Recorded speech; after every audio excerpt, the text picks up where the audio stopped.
At 7 o'clock, we got one of our two 7 o'clock starts. We got number 5, Washington, who's 7-0, who's barely escaped Arizona State last week.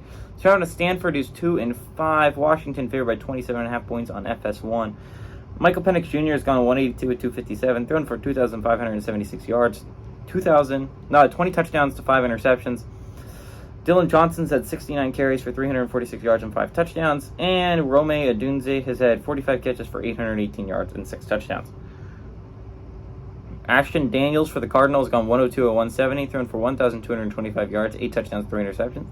Casey Filkins has had 33 carries for 206 yards and a touchdown. And Alec Aomanor has had 36 catches for 591 yards and 4 touchdowns.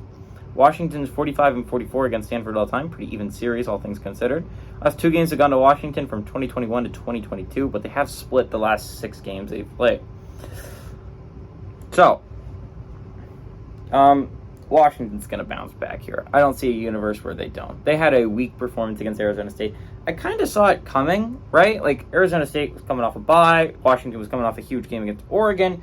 And Arizona State was a team that was close a lot of weeks in a row, right? They gave USC a fight a long time ago. They had a 3-point loss to Cal, a 3-point loss to Colorado. Heading into that bye week, I could have easily seen that Arizona State game becoming close.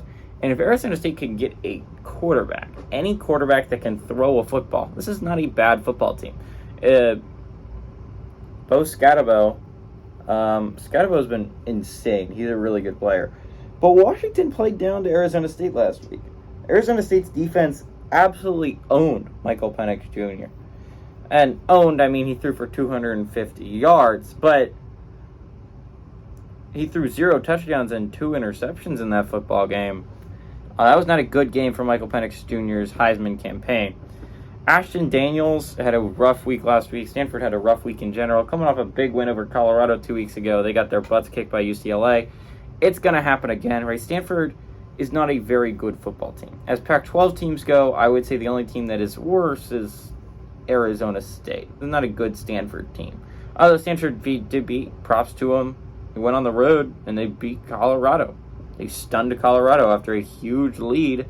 Stanford got that win. So, I mean, I don't think Stanford is a god-awful team. I just think Washington is they're a championship contender this year. This is a really good Washington team. They're coming off a rough game against Arizona State.